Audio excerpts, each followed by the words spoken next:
नमस्ते। 2026 तक भारत दुनिया की सबसे तेजी से बढ़ती प्रमुख अर्थव्यवस्थाओं में से एक होगा। आज हम इसी विशाल देश की कहानी में थोड़ा और गहरे उतरेंगे और देखेंगे कि आखिर ये हो कैसे रहा है, हर फ्रंट पर एक साथ। सच में ये कोई छोटा मोटा सवाल तो है नहीं।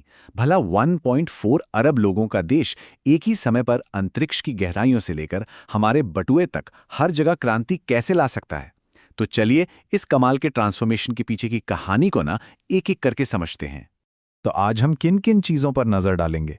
सबसे पहले ग्लोबल स्टेज पर इंडिया का रोल, फिर इसका डिजिटल फ्यूचर, इसके बाद देश की अपनी कैपेबिलिटीज कैसे बढ़ रही हैं, समाज और इकोनॉमी को कैसे मजबूत किया जा रहा है, और आखिर में वो नया लीडरशिप और इनिशिएटिव्स जो इस पूरे बदलाव को ड्राइव कर रहे हैं। तो चलिए बिना देर किए शुरू करते हैं। तो सबसे पहले बात करते हैं ग्लोबल स्टेज की। देखिए, आज की दुनिया में ना सब कुछ एक दूसरे से जुड़ा हुआ है, तो किसी भी देश की तरक्की इस बात पर बहुत डिपेंड करती है कि दुनिया में उसकी इमेज, उसकी पोजीशन कैसी है। तो देखते हैं कि इंडिया इस फील्ड में आखिर कर क्या रहा है। अच्छा, आगे बढ़ने से पहले एक शब्द को समझना बहुत जरूरी है, शेरपा। ये नाम तो सुना होगा। ये सिर्फ कोई डिप्लोमैट नहीं होते, बल्कि ये तो बड़े बड़े ग्लोबल समिट्स के आर्किटेक्ट होते हैं, मतलब पूरा एजेंडा तैयार करते हैं। और जब इंडिया ब्रिक्स को चेयर कर रहा हो तो सोचिए ये रोल कितना ज्यादा जरूरी हो जाता है, क्योंकि यही लोग तय करते हैं कि दुनिया के बड़े बड़े लीडर्स किस मुद्दे पर बात करेंगे। और यहीं पर इंडिया की स्ट्रैटेजी की खूबसूरती देखने को मिलती है। ऐसा नहीं है कि बस एक ही चीज पर फोकस है, नहीं। एक तरफ ब्रिक्स जैसे प्लेटफॉर्म्स पर ग्लोबल साउथ को लीड करने की बात है, तो वहीं दूसरी तरफ मिलान जैसी नेवल एक्सरसाइज और फ्रांस के साथ डिफेंस डायलॉग्स के जरिए अपनी पोजीशन को और मजबूत किया जा रहा है। ये बिल्कुल वैसा ही है जैसे एक साथ कई चेस बोर्ड पर खेला जा रहा हो। लेकिन देखिए, ग्लोबल पावर सिर्फ डिप्लोमेसी से तो नहीं आती ना, देश के अंदर भी तो ताकत होनी चाहिए। और आज के इंडिया की सबसे बड़ी ताकतों में से एक है इसका डिजिटल रेवोल्यूशन। और ये सिर्फ टेक्नोलॉजी की बात नहीं है, ये समाज को जड़ से बदलने की ताकत है। ये आंकड़ा देखिए, 2025 तक इंडिया दुनिया का दूसरा सबसे बड़ा स्मार्टफोन यूजर बेस बन जाएगा। जरा सोचिए, ये सिर्फ एक नंबर नहीं है, ये उस डिजिटल सुनामी की नींव है जो देश में हर चीज को बदल कर रख रही है। और इसका असर ना एक के बाद एक होता है, मतलब एक चेन रिएक्शन जैसा। करोड़ों यूजर्स आते हैं तो फिनटेक और ई कॉमर्स जैसी नई इंडस्ट्रीज खड़ी हो जाती हैं। और जब इकोनॉमी इतनी तेजी से बदलती है तो जाहिर है उसे संभालने के लिए नए नियम भी चाहिए, जैसे कि नए आईटी रूल्स। ये एक बिल्कुल नेचुरल प्रोग्रेशन है। तो सवाल उठता है कि सरकार इस बदलाव को और तेज कैसे कर रही है?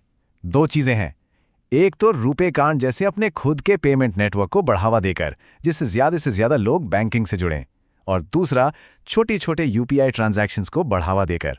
ये छोटी छोटी आदतें ही तो हैं जो धीरे धीरे पूरे देश को कैशलेस इकोनॉमी की तरफ ले जा रही हैं। और जब देश में डिजिटल और इकोनॉमिक पावर आती है तो वही पावर देश को अपनी स्ट्रेटेजिक और साइंटिफिक कैपेबिलिटीज में इन्वेस्ट करने का बेस देती है, चाहे वो गहरे स्पेस के राज खोलने हो या फिर अपनी एयरफोर्स को और मजबूत करना हो। और इंडिया के एम्बिशन वाकई आसमान तक, या कहूं तो ब्रह्मांड तक फैले हुए हैं। एक तरफ है एनएलएसटी, जिससे हम अपने सूरज के रहस्यों को समझने की कोशिश कर रहे हैं, और दूसरी तरफ है एनएलओटी, जिससे हम डीप स्पेस में झांक रहे हैं। ये साफ दिखाता है कि इंडिया साइंस के हर फ्रंट पर आगे बढ़ रहा है। 3.5 लाख करोड़ रुपए से भी ज्यादा। ये नंबर सोचिए। ये सिर्फ रफाल जेट्स की कीमत नहीं है, ये इंडियन एयरफोर्स के मॉडर्नाइजेशन में एक बहुत बड़ा स्ट्रैटेजिक इन्वेस्टमेंट है, ताकि भविष्य के किसी भी चैलेंज के लिए तैयारी पक्की रहे। और बात सिर्फ बाहर से टेक्नोलॉजी खरीदने की नहीं है। अग्निअस्त्र जैसे प्रोजेक्ट्स ये दिखाते हैं कि जोर अब देश में ही डिफेंस प्रोडक्शन पर है। इसका सीधा मतलब ये है कि इंडिया अब सिर्फ एक बायर नहीं है, बल्कि फ्यूचर की डिफेंस टेक्नोलॉजी का एक मेकर भी बन रहा है। लेकिन किसी भी देश की असली ताकत उसकी मिसाइलों या टेलीस्कोप्स में नहीं होती, है ना? असली ताकत तो उसके लोगों में, उसकी सोसाइटी में होती है। तो चलिए अब देखते हैं कि जमीनी स्तर पर, ग्रास रूट लेवल पर क्या डेवलपमेंट हो रहा है। ये जो कहानी है ना, ये सिर्फ वाइल्ड लाइफ कंजर्वेशन की नहीं है, ये एक कम्युनिटी की अपनी विरासत को बचाने की कहानी है। सोचिए, जब नागालैंड में एक ट्राइबल संस्था पैंगोलिन जैसे एक दुर्लभ जीव को बचाने के लिए खुद आगे आती है, तो ये क्या दिखाता है ये दिखाता है कि सबसे असरदार कंजर्वेशन तभी होता है जब लोग खुद उसकी जिम्मेदारी उठाएं।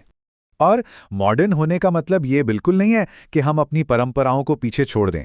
दिल्ली की ये स्किल डेवलपमेंट स्कीम देखिए, इसका फोकस खादी, हैंडलूम और कॉटेज इंडस्ट्रीज पर है, ताकि ये पक्का हो सके कि हमारा कल्चरल हेरिटेज हमारी आने वाली इकोनॉमी का भी एक ज़रूरी हिस्सा बना रहे। और ये जो कमिटमेंट है ना, ये समाज के हर हिस्से में नजर आता है, चाहे वो केरला की स्त्री सुरक्षा स्कीम हो जो महिलाओं की सेफ्टी पर फोकस्ड है, या फिर हेल्थ केयर में कमाल का काम करने के लिए अरविंद आई केयर सिस्टम को मिला अवार्ड। फोकस हमेशा लोगों की भलाई पर ही है।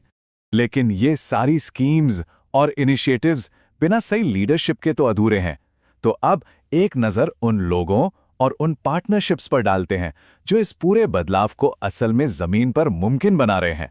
गिफ्ट सिटी हो या JAIL, देश के बड़े बड़े इकोनॉमिक इंस्टीट्यूशंस में नई लीडरशिप आ रही है, और ये अपॉइंटमेंट्स बहुत ज़रूरी हैं। क्यों? क्योंकि यही वो लोग हैं जो आने वाले सालों में इंडिया की इकोनॉमिक और इंडस्ट्रियल डायरेक्शन तय करेंगे। देखिए, फ्यूचर किस चीज़ पे बनता है?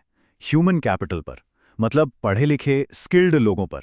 और इसके लिए इंडस्ट्री और एजुकेशन का साथ में काम करना बहुत ज़रूरी है। IIM और IIT जैसे टॉप इंस्टीट्यूट्स जब इंडस्ट्री के साथ पार्टनरशिप करते हैं तो इससे देश में इनोवेशन को भी बढ़ावा मिलता है और फ्यूचर के लिए एक्सपर्ट्स भी तैयार होते हैं। तो चलिए एक फटाफट रीकैप करते हैं कि आज हमने क्या क्या देखा। ब्रिक्स में लीडरशिप, राफेल के साथ डिफेंस का मॉडर्नाइजेशन, आदिवासी कम्युनिटीज का कंजर्वेशन में रोल, दुनिया का दूसरा सबसे बड़ा स्मार्टफोन मार्केट और स्पेस तक पहुंचने का एम्बिशन।